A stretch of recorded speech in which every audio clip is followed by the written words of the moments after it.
자, 주택임대차보호법 계속합니다. 이 대항력과 우선변제권의 관계 있지 않습니까? 이것도 이제 오해하시는 분들이 많아서 잠깐 말씀드리고 합니다. 이게 주택이에요.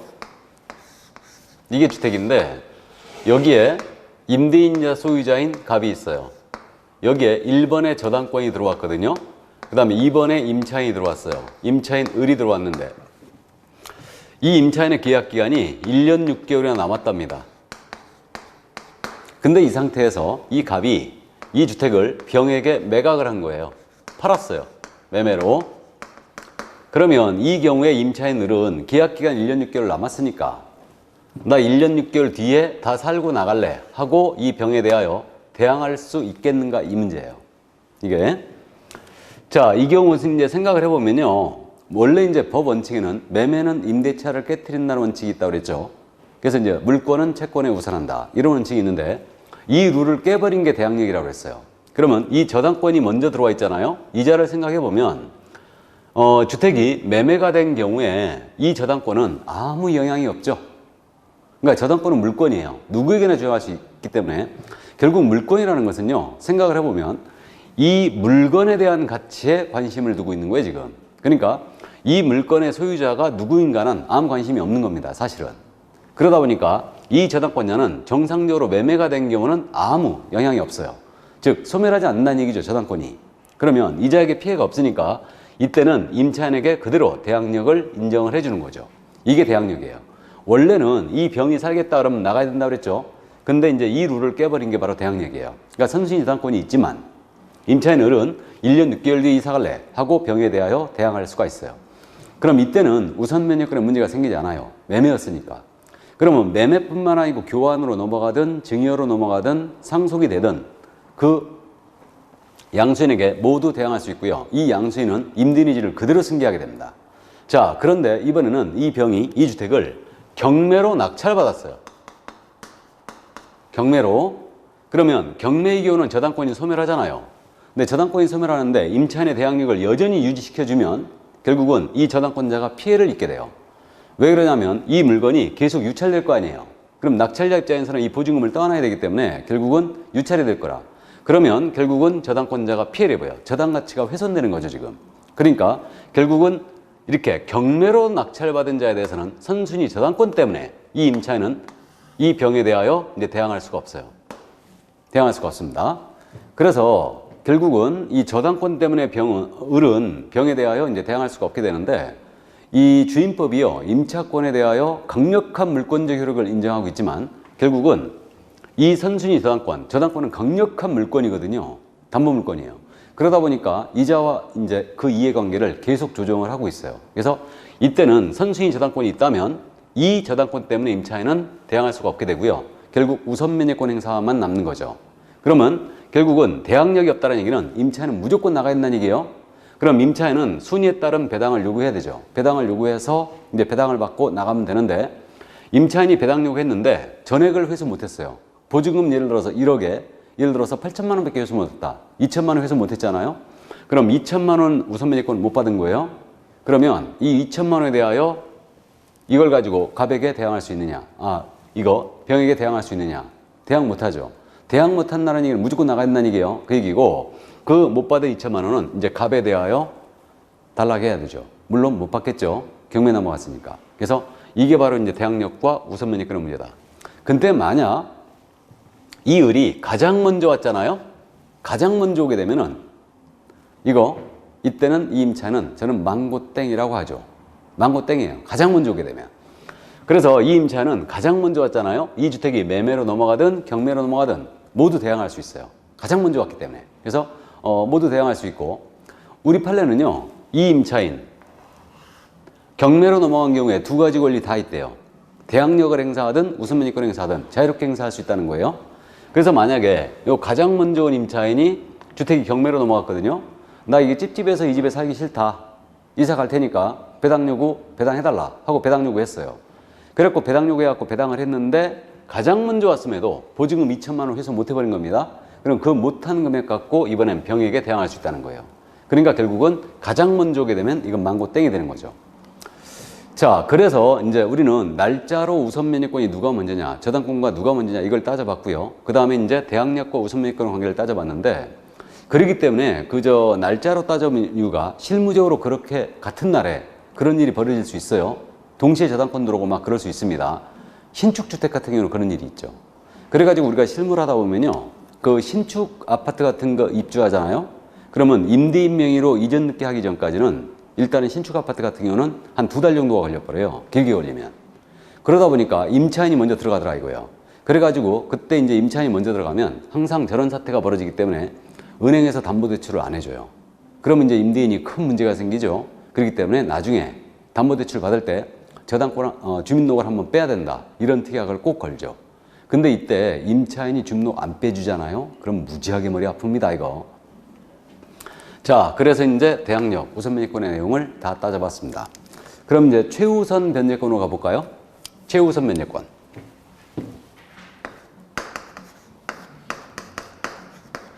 자, 이제 최우선 변제권으로 들어왔는데, 이거는 개념적으로는요, 이 주택이 경매나 압류부동산 공매로 넘어간 거예요. 그러면 임차인이 가장 먼저 배당을 받아갈 권리죠. 이게 바로 최우선 면제권인데, 이 최우선 면제권은요, 개념이 그겁니다.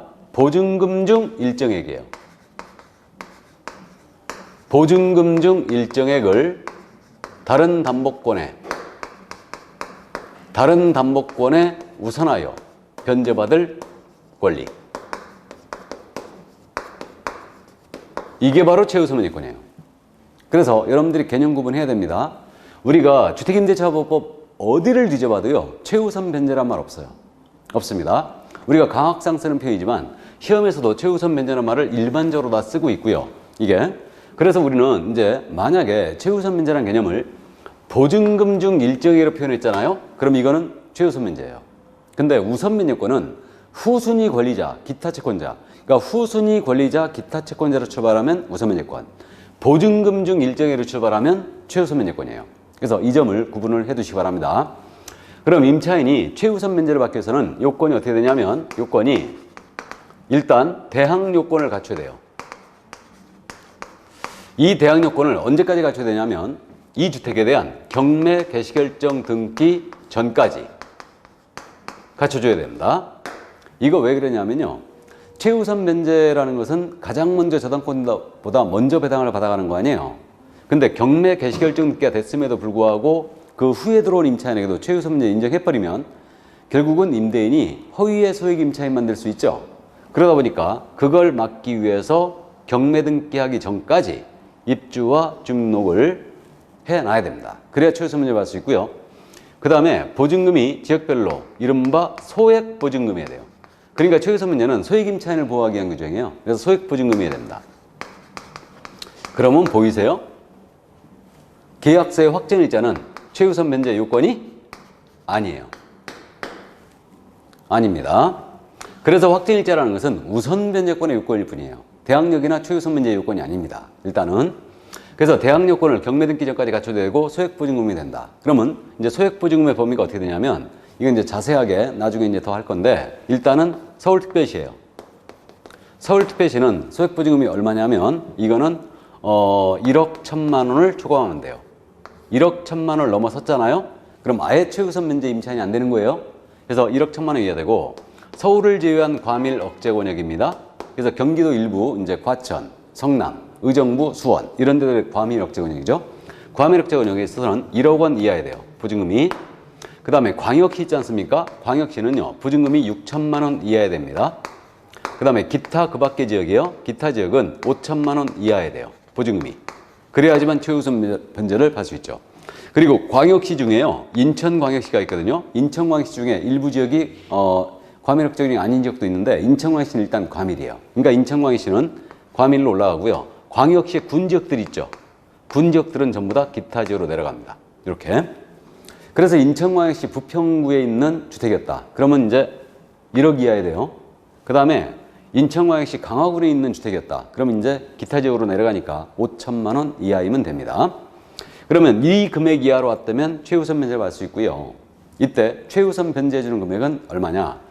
서울의 경우는 3,700만 원까지 최우선 변제해 줘요. 과밀억자 원형은 3,400만 원까지 해줍니다. 그래서 여기 광역시 있잖아요. 여기는 2,000만 원까지 해주고요. 그 밖에 기타 지역 있잖아요. 여기는 1,700만 원까지 해줘요. 그리고 이 최우선 면제 해주는 금액 있잖아요. 이 금액은 낙찰 대금 있잖아요. 낙찰 대금의 2분의 1 범위 내에서만 인정해줘요. 그래서 보증금 중 일정액을 최우선 면제 해주는 거죠. 그래서 낙찰 대금의 그것은 2분의 1 범위 내로 제한을 하고 있는데 이거는 선순위 저당권자를 보호하기 위함이에요. 그럼 2분의 1 제한을 왜 두고 있을까? 이거 잠깐 부연 설명하면 이게 다가구 주택이에요. 여기에 10세대가 들어와 있습니다. 1번에 만약에 저당권이 들어왔어요. 저당권자의 채권 금액이 2억이었습니다. 다음 두 번째로 임차인이 들어왔는데 여기서부터 11번까지 모두 임차인이 들어왔어요. 근데 이 임차인들의 보증금이 모두 1억 1천만 원이었습니다. 1억 1천만 원이었고 이 주택이 서울에 있는 주택이었습니다. 경매로 넘어갔거든요. 경매로 넘어갔는데 낙찰이 되기를 이것을 3억에 낙찰이 된 거예요. 지금 낙찰이 3억이 된 겁니다. 그러면 지금 생각을 해보면 이 임차인들은 1억 1천만 원이니까 모두 최우선 면제 3,700까지 해주죠. 서울이니까. 그러면 예를 들어서 3,700만 원을 모두 10명에게 배당을 한다고 가정해봐요. 그럼 3억 7천이죠. 근데 배당할 금액이 얼마예요? 3억이에요. 그러면 담보권자인 이 저당권자는 가장 먼저 왔음에도 불구하고 이들에게 전부 다 배당해버리면 한 푼도 못 받는다는 이런 부당함이 있게 됩니다. 그렇기 때문에 2분의 1 제한을 한 거예요. 그래서 이 낙찰대금 3억 중에 2분의 1까지, 즉 1억 5천이죠. 1억 5천에 대하여 10명에게 최우선 면제 하겠다는 얘기예요. 그럼 임차인들은 1,500만 원씩 다 가져가죠. 10명이니까. 그 다음에 나머지 1억 5천 가지고 저당권자에게 배당하겠다는 얘기예요.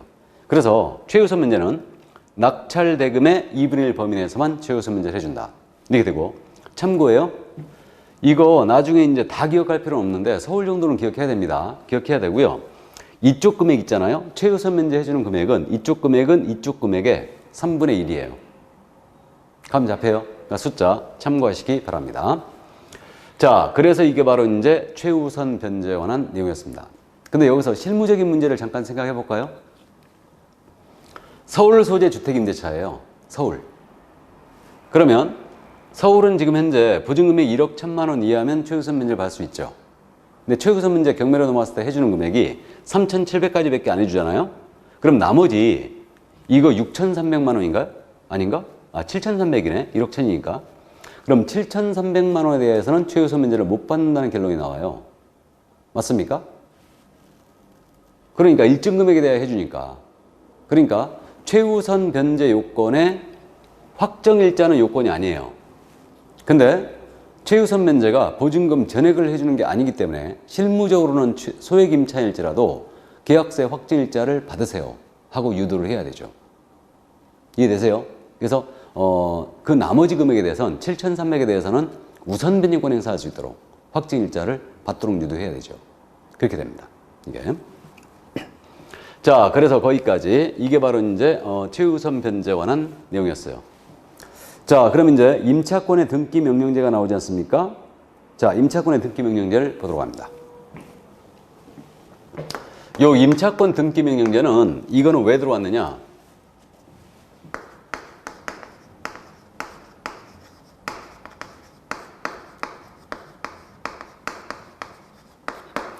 임차권 등기 명령제가 들어오는 이유는요. 지금 대항력, 우선 면제권, 최우선 면제권의 요건을 봤는데 어느 경우든 임차인은 입주와 주민등록을 유지해야 돼요. 그래야 이 좋은 효력들을 유지하게 됩니다. 그러면 임대차 계약이 끝났어요. 임대차 계약이 종료가 됐는데 임대인이 보증금을 반환해 주지 않습니다. 그러면 임차인은 오도 가도 못하는 신세가 돼버려요. 이거 대항력, 우선 면제권, 최우선 면제권을 유지해야 되니까. 그래서 임차인의 자유로운 이사를 위해서 이 제도를 도입을 한 거죠. 그래서 뭐 임차인이 그냥 임대인이 방 빼앗고 나가라 이래요. 그래 놓고 보증금 잔뜩 올려버립니다. 월세를 잔뜩 올렸어요. 그럼 결국 방이 나갈 리가 없죠. 그러니까 결국은 자유로운 이사를 위해서 이 제도를 도입했는데 임대차 계약이 종료가 꼭 돼야 됩니다. 된 경우에 보증금을 반환받지 못해야 돼요. 못한 임차인이 단독으로 임차인 단독으로다가 임차주택 소지관할 법원에 임차권의 등기 명령을 신청할 수 있죠. 그러면 등기 명령이요 10일 내지 2주 정도면 떨어집니다. 그리고 이 등기 명령서에 의하여 촉탁으로 이 주택에 임차권의 등기가 강제적으로 돼버려요.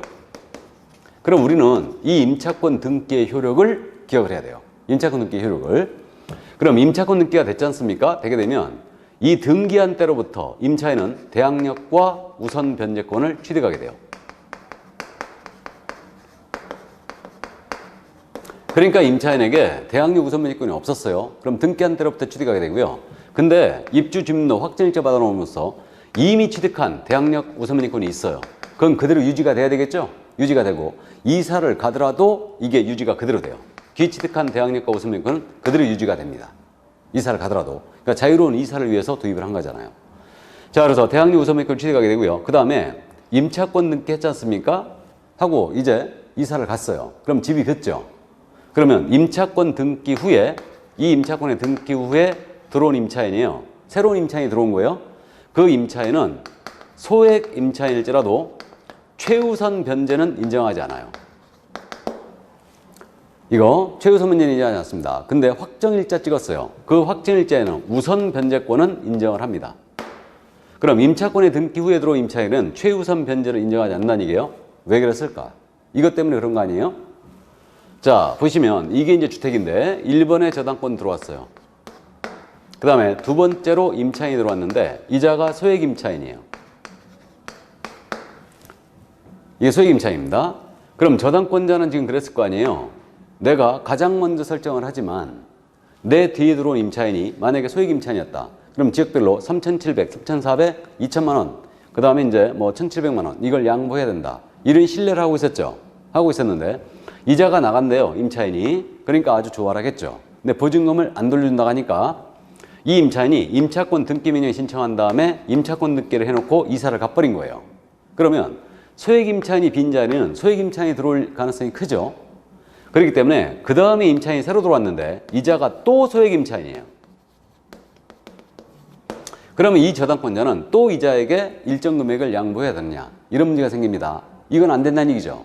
그러니까 결국은 임차권의 등기 후에 새로 들어온 임차인은 소액 임차인일지라도 최우선 변제를 인정하지 않습니다. 그러나 확정일자 이 임차인이 찍었어요. 그러면 우선 변제권을 인정한다는 얘기죠. 상관없죠. 뭐 저당권보다 뒤로 밀리니까. 이해되세요? 자, 그래서 임차권 등기 후에 들어온 임차인에게는 최우선 변제를 인정하지 않는다. 이거. 자, 그 다음에 이제 요거 비용이 들어가거든요. 임차권 등기 이거 명령 신청해갖고 하자면 비용이 들어가는데 이 비용은 임대인에게 청구할 수 있습니다. 임대인이 부담해야 되죠. 자, 그러면 여기서 이제 생각을 해보고 가볼까요, 또? 그러면 결국은 임차권 등기를 했음에도 불구하고 임대인이 보증금을 안 돌려주는 거예요. 그러면 이 등기 자체로 이 주택에 대한 경매 신청할 수 있겠는가? 이 문제예요. 즉, 임차권 등기가 경매권이 있느냐의 문제입니다, 이거. 있을 것 같아요, 없을 것 같아요? 경매권은 없습니다. 임차권의 등기는 여전히 경매권이 없어요. 그러면 경매를 하자면 결국 소송해야 돼요. 결국 판결문에 기초하여 경매 들어가야 되죠. 그래서 결국은 임차권의 등기가 만약에 경매권까지 인정해버리잖아요. 그러면 이것은 결국 물권이죠. 저당권, 대항력 있죠. 우선변제권 있죠. 경매권도 있죠. 근데 임차권 등기 여전히 경매권을 인정하지 않아요. 그러니까 강력히 물권화된 채권일 뿐이에요. 대항력 우선변제권은 인정하지만 경매권은 인정하지 않아요. 이거 착각하면 안 됩니다. 자, 그래서 임차권 등기 명령제 여기까지 이해를 해두시고요. 자, 그 다음에 이제 126쪽의 맨 마지막에 차임 등의 증감 청구이란 말 나와 있죠. 보고 가겠습니다. 그러면 이거 차임 등의 증감 청구권인데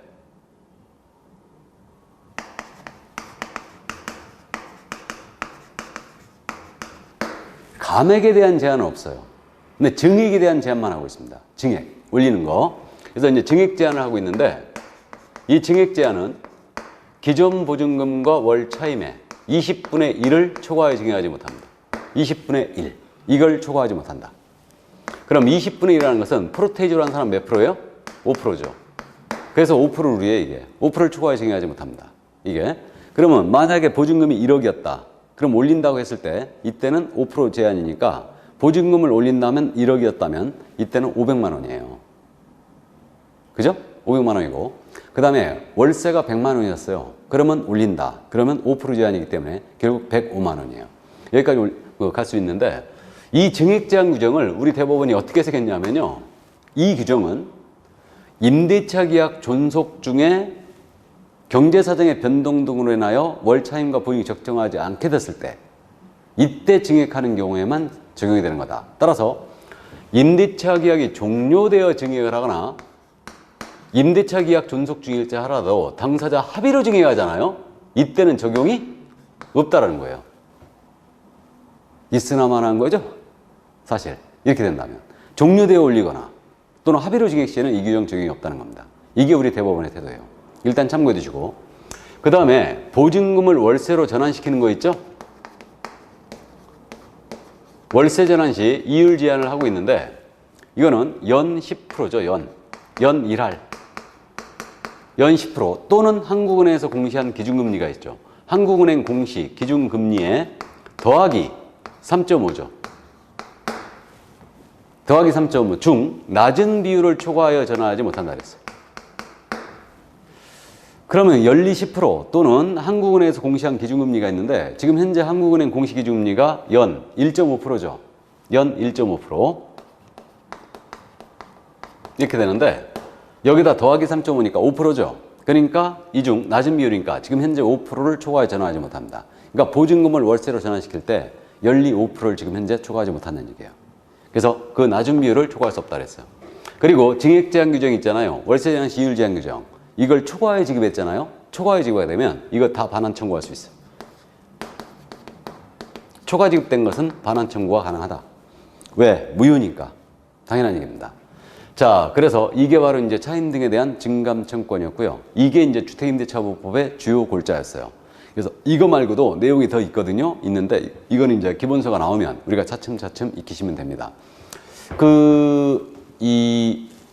이거는 편면적 강행 규정이라고 해서 편면적 강행 규정이라는 것은 요 규정에 위반된 것으로서 임대인과 임차인이 서로 합의했잖아요. 합의했더라도 임차인에게 불리한 것은 모두 효력이 없어요. 이것을 이제 편면적 강행 규정성을 띠고 있다고 그래요. 자, 그래서 주택임대차보호법을 이제 전부 다 살펴봤습니다. 다 살펴봤고 이제 상가 건물 임대차보호법을 볼까요? 자, 그럼 이제 상가 임대차보호법 뉴스에도 요즘 많이 나오고 있는데 어쨌든 이제 상가 건물 임대차보호법의 내용 이것도 우리가 정확하게 이해를 해 두셔야 된다. 그러면 이제 상가 임대차보호법은요 결국은 주택임대차보호법을 골자로 만들어진 거예요. 그러니까 이 상가 임대차보호법은 주택임대차보호법과 어떤 차이가 있는가 그렇게 이제 공부하시면 되는데 상가 임대차보호법에 이거 이제 언제 이건 제정 시행됐냐면 2002년도 월드컵이 있던 해였죠. 이때 이제 제정 시행이 됩니다. 이게 그래서 이제 상가 임대차보호법은 일단 적용 범위예요. 주택임대차보호법은 계약 시 실사용 주택임대차라면 모두 적용이 된다고 그랬죠. 근데 상가건물 임대차보호법은 사업자 등록의 대상이 되는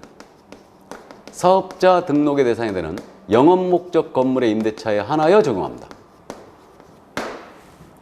그러니까 상가는 보호받기 위해서는 임차인이 보호받기 위해서는 반드시 사업자 등록돼 있어야 돼요. 무조건 기본 요건이고요. 영업목적 임대차여야 돼요. 영업목적으로 상가를 임대차해야 됩니다. 그러면 영업목적이 아니네요. 교회나 동창회 사무실이에요.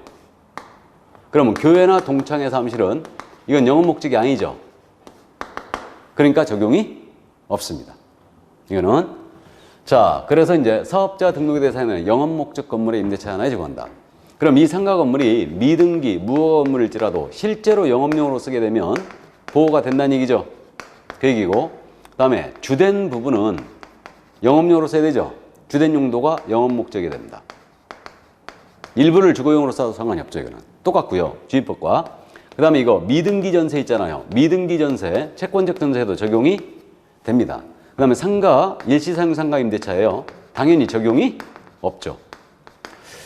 일시사용 상가 임대차의 예가 뭐가 있을까? 뭐 땡처리 점포 이거 얘기 많이 하는데 땡처리 점포는 기본적으로 사업자 등록이 안 돼 있을 가능성이 커요. 그럼 사업자 등록이 안 돼 있으면 기본적으로 이건 보호가 안 됩니다. 그럼 땡처리 점포인데 사업자 등록이 안 돼 있다. 돼 있다. 그럼 이제 일시사용 상가 임대차가 될 수도 있겠죠. 자, 그래서 어쨌든 일시사용 상가임대차에는 적용이 없다는 점. 그 다음에 저는 이거 상가는요, 국민 경제생활의 안정을 위한 법이니까 임차인이 법인인 경우도 적용되는 걸로 일단 해석이 되고 있습니다. 근데 반대 의견이 일부 있어요. 그 다음 마지막으로 이 법은 적용 범위에 있어가지고 이게 보증금 제한이 있다는 거예요. 이게 아주 독특합니다.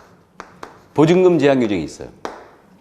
그러니까 지역별로 일정 금액을 초과하면 임차인에게 상가임대차법이 적용되지 않는다는 얘기죠. 이게. 그래서 그 보증금 제한 규정이 있다는 게 이 법은 아주 독특합니다. 그래서 지역별 보증금 제한을 어떻게 하고 있냐면 보증금 제한 서울이에요. 서울특별시는 보증금이 9억 원을 초과하면 안 돼요. 9억 원 이하야 됩니다. 그래야 임차인이 보호를 원칙적으로 받아요. 그 다음에 서울을 제외한 과밀억제 권역이에요. 여기는 6억 9천만 원을 초과하면 안 됩니다. 그 다음에 광역시예요. 광역시는 5억 4천만 원을 초과하면 안 돼요. 그 다음에 그 밖에 기타 지역 있지 않습니까? 그 밖에 기타 지역은 이거 3억 7천만 원을 초과하면 안 돼요. 그리고 인천광역시는 과밀억제 권역이었다. 그러면 과밀억제로 올라가고 군지역 있잖아요. 광역시는 군지역은 기타 지역으로 모두 내려갑니다. 근데요, 상가는 보증금 제한을 이렇게 두고 있는데 이 보증금 제한 규정을 적용할 때 월세에다가 곱하기 100을 하여 합산하게 돼 있어요. 이걸 환산합산 보증금이라 해요. 그래서 월세 곱하기 100을 한 합계액이 보증금에다 합계한 금액이 지역별로 이 금액을 넘어서면 아예 보호하지 않겠다라는 의지예요, 지금. 이게 그런 취지입니다. 그럼 예를 들어서 서울 소재 상가임대차예요. 서울에 있는 상가임대차인데 보증금이 예를 들어서 3억이 있었어요. 월 차임이 예를 들어서 700만 원 있었습니다. 이 임차인 상가임대차법에 적용돼야 안 돼요? 안 되는 거죠. 그러니까 보증금 3억에다가 월세 700이니까 지금 환산하게 되면 10억 됐어요. 그러면 9억을 넘어섰죠. 그러니까 이 임차인은 일단 적용이 안 된다는 얘기입니다. 그래서 보증금 제한 규정이 있다는 게 이 법은 아주 독특해요. 이게 독특합니다. 자, 그래서 물론 이제 보증금 제한을 넘어서더라도 보호하는 규정이 있어요. 이건 이제 조금 이따 보기로 하고, 그러니까 이제 적용 범위 여기까지 사업자 등록의 대상이 되는 영업 목적 건물의 임대차에 하나에 적용한다. 그럼 이제 이 상가 임대차법은 이제 존속 기간 보호, 이것도 이제 주임법과 구조는 똑같아요. 그럼 이 상가 임대차법도 이제 최단 기간을 보호하고 있는데 최단 몇 년이에요? 상가는 1년이다. 그래서 존속 기간의 정함이 없었거나 존속 기간을 1년 미만으로 정했다. 그 기한은 1년으로 본다 그랬죠. 그럼 1년 미만을 정한 상가 임대차 계약 성립할 수 있겠죠? 성립할 수 있고 1년 미만을 정한 기간의 유효를 물론 임차인만 주장할 수 있어요. 기간의 유효를 임차인만 주장할 수 있다. 그러면 이 상가도요, 마찬가지로 최단 1년을 보호하고 있고 묵시행신 규정이 있죠. 상가도. 그럼 상가는 묵시행신이 어떻게 되냐면 임대인이에요. 임대인만 계약기간 만료 전 6월에서 1월까지 사이에 임차인에 대해 임차인에 대해 갱신 거절의 통지를 하지 않았잖아요. 그럼 묵시행신이 일어납니다. 근데 임차인에 대한 규정은 없어요. 이거는 그러면 이렇게 임대인이 한 달 전까지 거절 통지 안 해버리면 묵시행신이 일어나는데 이때 이 묵시행신이 되면 전 임대차와 동일한 조건으로 재임대차한 것으로 간주가 돼요. 다만 존속 기간은 1년으로 본다 이랬죠. 그러면 묵시행신이 된 경우에 임차인은 언제든지 계약의 해지 통지할 수 있어요. 묵시행신이 됐을 때는 언제든지 해지를 통지할 수 있고 이 해지 통지했잖아요. 나가겠다. 통지해버리면 임대인이 이 통지를 받은 날부터 3개월 지났잖아요. 3개월 경과 시에는 해지의 효력이 발생하죠. 그럼 임대인은 보증금 반환해야 됩니다. 이렇게 되고 그러면 나머지 이제 뭐 2개 차임 연체 했을 때는 이거 적용하지 않는다. 이런 규정이 없어요. 이거는 그래서 이제 이게 바로 묵시행신 규정입니다. 주임법과 약간 차이가 있죠. 임차인에 대한 규정이 다 빠져 있어요. 그리고 임대차가 종료된 경우에도 임차인이 보증금을 반환받을 때까지는 임대차 관계는 존속하는 것으로 본다 그랬거든요. 근데 임대차 계약이 종료가 됐는데 보증금 반환받을 때까지 존속하는 것으로 본다. 이 얘기는 영업을 하고 있는 동안은 월세 내라 이 얘기예요. 지금. 자, 그러면 왜 임차인에 대한 규정이 묵시행신 규정에 빠져 있을까? 그 이유가 상가는요 주임법에 없는 계약갱신 요건이라는 게 있죠. 계약갱신 요구권. 이게 있어요. 이게 있어가지고 임차인에 대한 규정이 다 빠져 있는 거예요. 그러면 계약갱신 요건은 그겁니다. 임차인의 권리인데 임차인이 계약기간 만료 전 6월에서 1월까지 사이에 임대인에게 갱신을 요구했어요. 갱신해달라 요구했습니다. 그러면 임대인은 정당한 거절 사유가 없는 한 이를 거절할 수가 없다 그랬어요. 그럼 정당한 거절 사유가 8가지가 있거든요. 이제 이걸 민법에서 자주 물어보기 때문에 나중에 이제 기억을 할 건데 일단은 이번 순환 때는 2가지 정도는 기억하고 자고요. 임차인이요 3기의 차임액에 달하도록 차임을 연체했어요. 그러면 정당한 거절 사유가 된 거예요. 거절할 수 있고 3기의 차임을 연체한 사실이 있다. 또 임대차 목적물에 대해서 고의, 중과실이에요. 중대한 과실로 만약에 파손했어요.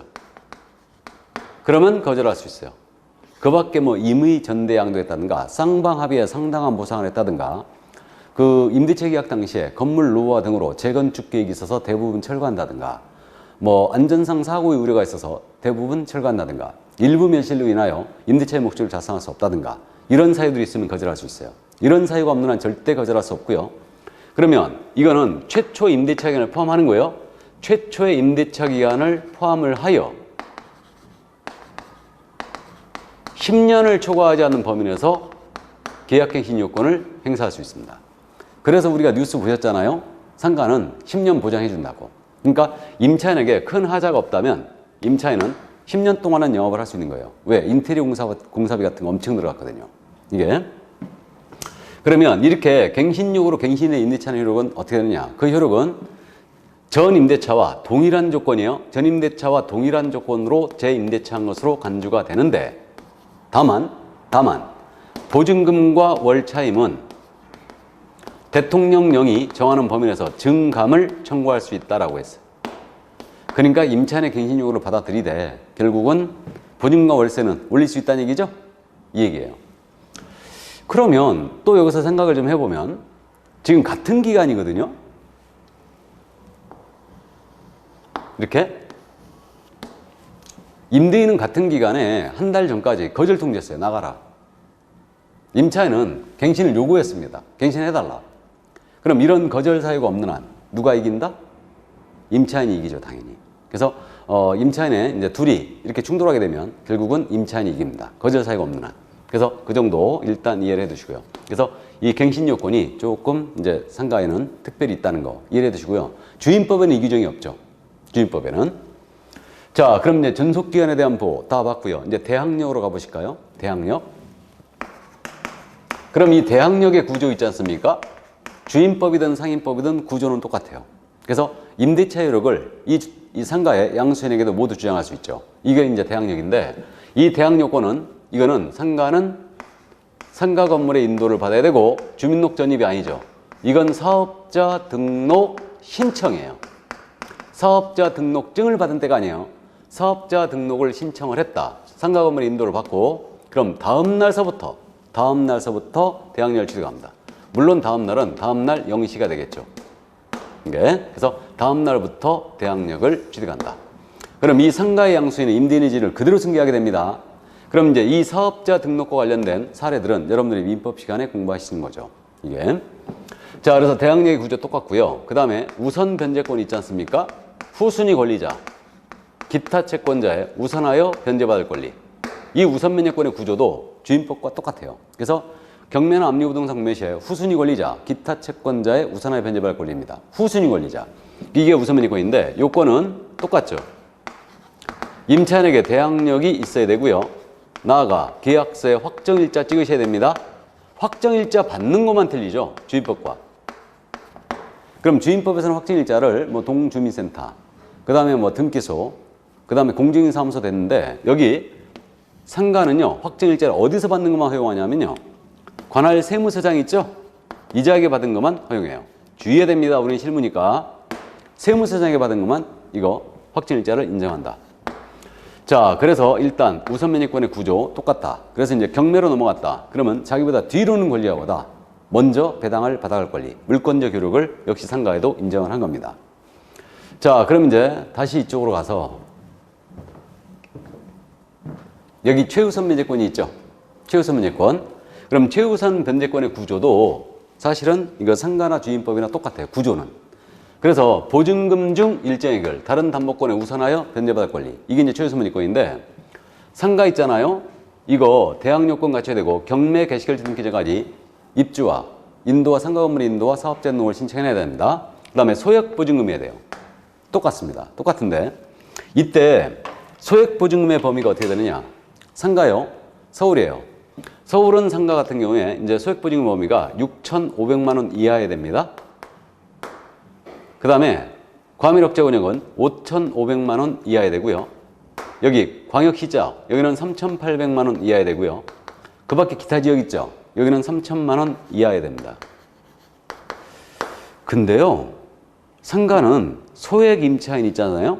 이 소액 보증금을 정할 때에도 월세에다가 곱하기 100을 하여 합산합니다. 이렇게 월세 곱하기 100을 하여 합산하게 돼 있어요. 그래서 이거 환산합산 보증금이죠. 그러면 환산보증금의 합계액이 이렇게 나왔다. 이 금액 이하로 오면 이 상가 경매로 넘어갔을 때 최우선을 받을 수 있는데 이거 6,500만 원 이하 서울이잖아요. 서울은 2,200만 원까지 최우선 면제해줘요. 여기 과밀억제권역이잖아요. 과밀억제권역은 결국은 여기는 그 1,900이죠. 1,900만 원까지 최우선 면제를 해주고요. 여기 광역시잖아요. 여기는 1,300만 원까지 최우선 면제해주고요. 그 밖에 기타 지역은 1,000만 원까지 최우선 면제해주죠. 그리고 이 최우선 면제해주는 금액은 역시 마찬가지로 낙찰 대금의 몇 분의 몇? 2분의 1 범위 내에서만 최우선 면제를 해주고 있습니다. 그럼 마찬가지로 이쪽 금액은 이쪽 금액의 3분의 1이라는 걸 일단 이해할 수 있어요. 그러면 상가는요, 어느 경우든 월세를 꼭 고려하고 있네요. 그러니까 이게 주임법과도 이제 자세히 들여다보면 차이가 좀 있다는 건데, 서울 소재 주택임대차예요. 보증금 1억 천에다가 월세가 1,000만 원이 있었어요. 그래도 이 임차인은 소액 임차인이에요. 그러니까 주임법은 소액 임차인을 정할 때 보증금만 갖고 따진다는 거죠. 근데 상가는요, 서울 소재 상가 임대차예요. 보증금 6,500에다가 월세가 단돈 5만 원만 있어도 이 임차인은 최우선 면제 임차인이 안 돼요. 이해되십니까? 그래서 상가는 이렇게 월세를 언제나 고려하고 있다는 거죠. 그럼 잠깐 연습 한번 해볼까요? 서울 소재 상가 임대차예요. 보증금 2천만 원에다가 월 차임이 월세가 45만 원이 있었어요. 이 임차인 소액 임차인 맞나요? 맞죠?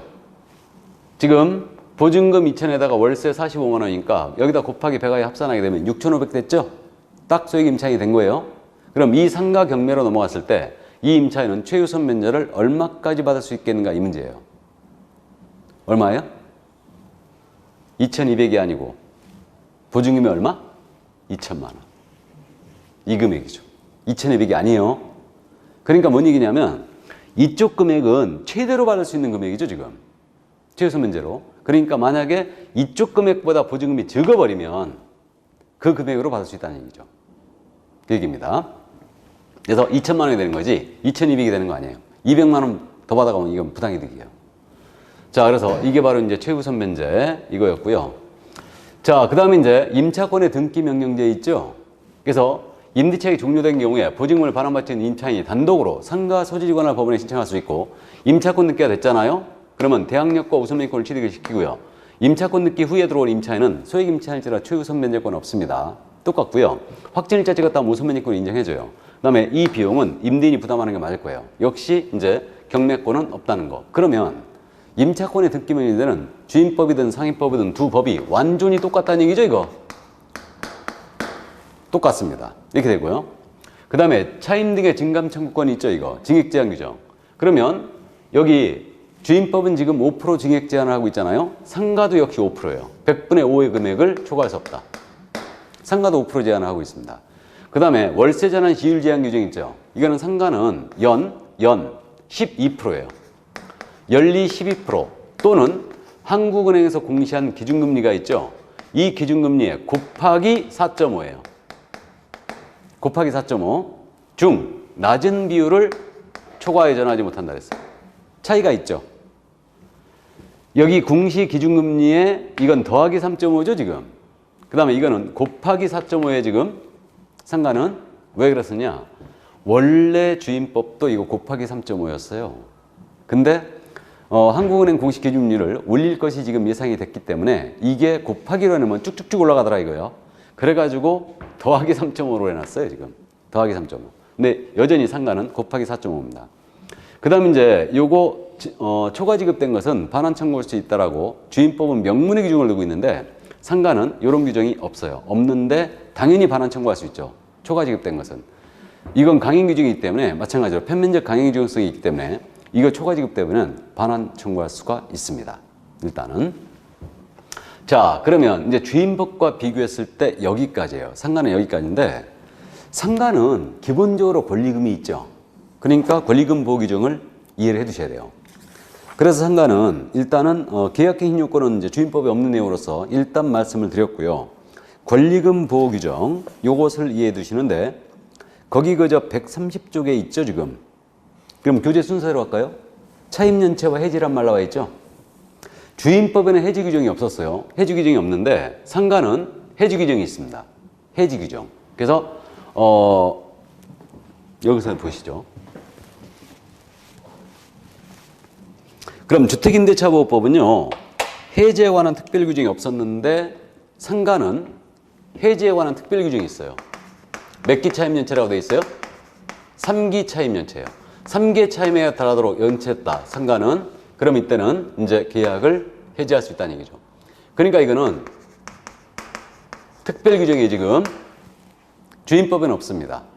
그래서 상가 같은 경우는 3기 차임을 연체하지만 계약을 해지할 수 있어요. 이렇게 되고요. 그 다음에 이제 상가는 주임법에 없는 권리금 보호 규정이 따로 있다는 얘기죠. 권리금 보호 규정이 따로 있어요. 그래서 이제 이 권리금이 문제는 우리가 이미 알고 있어요. 집기 비품에 대한 보상, 영업권 보상, 뭐 영업사의 노하우, 무형의 재산적 가치 이런 것들에 대한 보상이 생길되고 있고요. 그러면 권리금 계약이라는 것은 임차인과 나가시는 임차인과 신규 임차인이 되려는 자, 이자 사이에 체결되는 계약이 권리금 계약이에요. 이게 권리금 계약이고 그러면 임대인이지 않습니까? 임대인은 임대차 계약이 종료되기 전 6월서부터 종료 시까지 임차인이 신규 임차인이 되려는 자부터 권리금을 지급받는 것을 방해해서는 아야 된다 그랬죠. 방해해서 아야 된다. 다만 임차인이 임대차 계약 갱신요건이 있죠. 갱신요건 거절 사유 여기에 해당이 돼 있으면 이때는 이제 그 갱신요건 거절 사유에 해당돼 있으면 권리금 보호를 하지 않습니다. 기본적으로. 그러니까 3기 차임 연체인 거 한가 없어야 돼요. 이런 게. 그래서 이제 방해를 금지하게 돼 있고요. 그래서 이제 방해 유형이 구체적으로 나열이 쭉 돼 있거든요. 나열이 돼 있는데 만약에 이렇게 이제 방해를 했잖아요. 방해하게 되면 이거 손해배상을 청구할 수 있어요. 임대인을 상대로. 그래서 손해배상 청구를 할 수가 있고요. 이때 이 손해배상에 대해서는 소멸시효가 있습니다. 소멸시효가 뭔지 민법 시간에 들어봤죠? 그래서 이거는 이 소멸시효는 3년 내 행사해야 됩니다. 임대차익이 종료된 날로부터 3년 내 행사를 하지 않으면 시효로 소멸해버려요. 그래서 이렇게 지금 현재 되어 있고요. 그리고 이 권리금에 대해서는 말이에요. 또 권리금 표준계약서가 있어요. 권리금 표준계약서. 이것을 국토교통부 장관이에요. 국토교통부 장관은 권리금에 대한 표준계약서를 정하여 사용을 권장할 수 있다. 이렇게 돼 있죠. 그래서 권리금 표준계약서 만들어져 있습니다. 자, 그래서 어쨌든 국장이 권리금 표준계약서를 정하여 사용을 권장할 수 있다. 이렇게 돼 있고요. 다만 이 권리금 보호 규정은요, 대규모 점포 이런 데는 적용이 없어요. 적용이 없고요. 또 이제 국가가 만약에 임대인이었다 또는 지방자치단체가 임대인이었어요. 그러니까 국 공유재산에는 권리금 보호 규정을 적용하지 않습니다. 그래서 이 정도. 근데 개인적으로 봤을 때 국가나 지방자치단체는 당연히 임차인의 권리금 보호해야 되는 거 아니에요? 근데 국공유재산은 안 된다는 게 나 참 조금 납득이 안 되는데 권리금 줄 돈, 권리금 보호를 해줘야 되는 게 맞을 것 같은데 어쨌든 그렇게 돼 있습니다. 자, 그래서 이게 바로 이제 주임법과 달리 상임법만 갖고 있는 특별 규정이었어요. 자, 그럼 이제 여기서 마지막으로 굉장히 중요한 내용이 남아있죠. 중요한 내용이 남아있는데 우리 교재를 보시면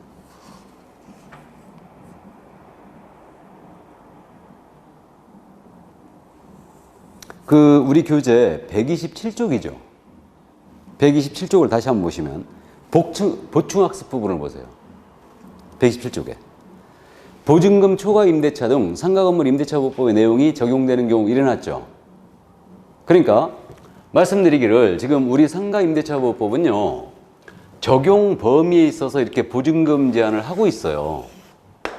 그래가지고 서울의 경우 9억을 초과했다. 환산보증금액은 과매력 적은 6억 9천, 그다음에 광역시는 5억 4천, 기타 적은 3억 7천인데 이게 넘어서면 원칙적으로 보호하지 않겠다라는 의지라고 그랬어요. 근데 이 금액을 넘어서더라도 임차인이 보호받는 규정이 있다는 얘기죠.